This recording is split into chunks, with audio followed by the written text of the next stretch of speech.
Hi everyone. Okay, so today we are talking about Mum SOSs. Is that a word? Mum SOS.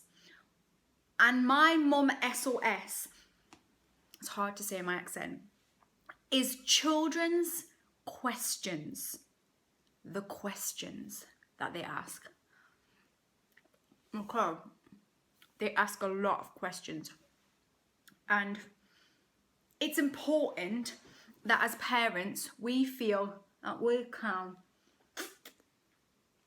answer these questions properly, because we need to be the parent. We need to educate and instill wisdom and bat off the incessant questioning of a 4-year-old or a 3-year-old or a 10-year-old, because they have a lot of questions. So I'm gonna eat my ice cream throughout.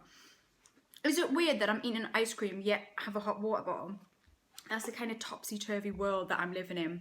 So I thought I asked a few mum groups, one that I run, the Ambitious Mums Club, a few others, and I chatted to a few mum friends, and I asked some of the common questions that kind of take us aback, and they were amusing. I'm gonna have to say they were really funny.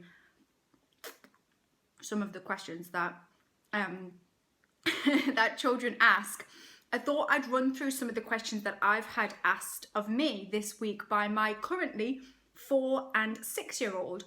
So some of the questions have been, this was at dinner time, just sat eating our dinner, and my 6-year-old said, that's really disgusting, isn't it? My 6-year-old said, Mum, are you gay? I'm not.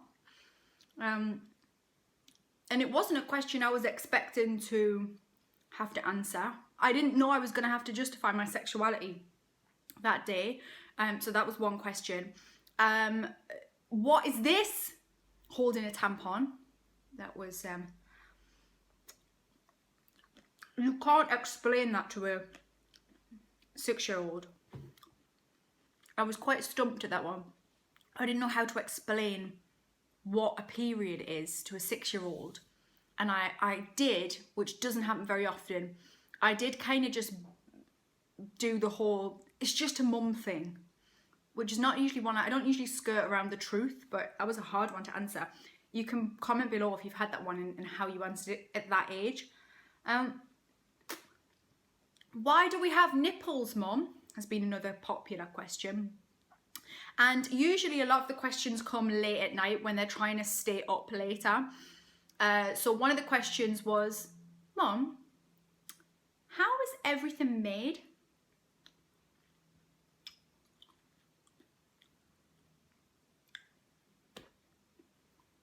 Where do you begin with that kind of question? Why do we have hair? How do all the organs in our body work? What do they all do? I mean, I didn't know that I was going to have to know that as a parent. I was thinking I was going to have to like learn how to, do the bottle stuff, and then maybe I'm going to teach my child to read. And I didn't know I had to know the ins and outs of my kidneys. You do. You do. So thank God for Google. And then there's the questions that really, let's be honest, mums, we dread a bit. The sex question. Where are babies from? Now, I've always prided myself on being honest, because I wasn't a mumsy mum before. I didn't pick up other people's children. I didn't know how to do the mum thing. So I just thought, I'll just tell them the truth. And that works. And I'm really all for that. But the sex question's hard. So I know some of you mums are like, heads are going to spin round when I say this, but my 3- and 5-year-old asked me in the car one day, and this was, you've got to bear in mind, it's hot in the car, it was a long drive, and the questions were coming thick and fast. Mum, I'm driving. Mum, how are babies made? Just they are. They're in my mummy's tummy. And I'm trying all the get out ones. And then I just went, look, okay, I'll tell you, you're going to have to bear with me because it's going to sound disgusting. And the wheels of my head are turning. I'm thinking, how do I get out of this one? If I just tell them. So I said, when a mum and dad love each other and they get married, even though that wasn't the case for me, they love each other and they get married and they want to make a baby. The dad puts his Winky in the mum's fairy. And the kids went, ah! And I went, I know. It's disgusting, isn't it? Now, I kind of thought I'd swerved that. But my sister-in-law then came home and was like, the girls know about sex. I was like, yeah. And then there was a puppet show that we won't discuss. And so, yeah, so they know. But then I kind of just think when we have a proper discussion about that down the line, it will be less alien and I won't have to explain a stalk or some other thing. So, yeah, and when I ask people about their questions, and I don't have boys, I have girls. So there was a lot of mums saying that their boys had said, asked why their Winky went hard into a bone sometimes in the day. I don't know boy stuff. Mums with boys, you can comment below. I don't know that stuff. I know fairies. I don't know Winkies. People call them different things, don't they? Fairies, vaginas. And girls are just as disgusting in their questions as boys. I can guarantee it. You would not believe some of the things they say. My 6-year-old, when she was younger, she had her hands, she was itching at her fairy, and she told me, she said, Mum, I said, get your hands out your pants, will you? Stop scratching yourself and whatever. And she was fine, by the way. I checked her at the doctor's. She was all fine. There was no problems. I said, get your hands out your pants. And she said, but Mum, I think I'm addicted to keeping my hands down my pants. And I said, well, you're not. What do you mean? She went, I am. I'm addicted, like our next door neighbour is to smoking. So, yeah. So girls are just as minging. And then we've got the serious questions. And the serious questions are the life and death stuff.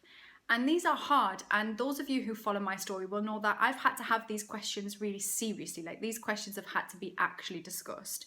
My husband has grade 4 brain cancer. I will put a link somewhere for you to look into this a bit further. And just last year, he had his 2nd brain surgery, and it was the brain surgery where they were aware of it.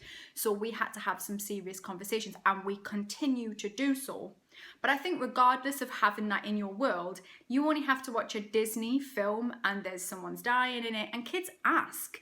Kids are very open about this stuff, and I don't believe in God, so I don't have that kind of out, if you will. And so I try and be as honest as possible, but some of their questions can be hard and they are really quite difficult to face. One of the questions that got me was actually it was from Texas, and when she was 3, and we were discussing life and death stuff and hospital appointments and the brain surgery, and we were talking about things, and I've always let them lead it because I think they will ask the questions and I will answer to a point, and if they have more questions they will ask me. And Texas said, Mom, when someone dies, where does the love go? And it really took me aback because it was really profound and beautiful. And yeah, so that's the kind of questions kids can ask sometimes. And I thought it was quite a lovely thing. And my grandma actually died recently, and it was the first death that the children had been aware of. And they were really upset. And my daughter, Brooke, said, Mum, and I think it's kind of following on from what her sister had discussed and said, but she said, Mum, I think that now Nanny T's gone, that's her great grandma, now Nanny T's gone, all the love that she had in her, it's just shared out amongst all the people that loved her, isn't it? And it was just such a beautiful thing. And I think sometimes we underestimate children's acceptance of life and death. But I think overall with the questions, it's important just to be real with your kids, because otherwise you know, to a point, when my story was told in national press in the UK about my husband and the brain cancer and the surgery, and the headlines were that I would have to tell my children that my husband was going to die, which obviously is attention grabbing headlines and all that kind of thing, but that has never been a sit down, I'm going to tell you this. Why would I say that? Because we always have hope with things like that, but I certainly let them lead it, and I think I will be honest with them, and my daughter has asked, can dad die of the brain cancer, and I have said yes, he could die. But I always bring it back to right now, and I say, but right now daddy's fine and he's downstairs and he's making you tea, and that's all we have and that's all we know.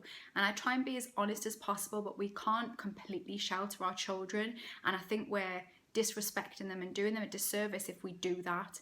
Obviously there's child friendly and we try and keep it that way, but I also think they are real people that we are shaping into proper little adults and good people, and we have to allow them to know that life has highs and lows, because if we completely shelter them, they're going to get a real shock when they get to adulthood and life doesn't go their way and someone doesn't like them or whatever else is going to go on, because this is life and we know that.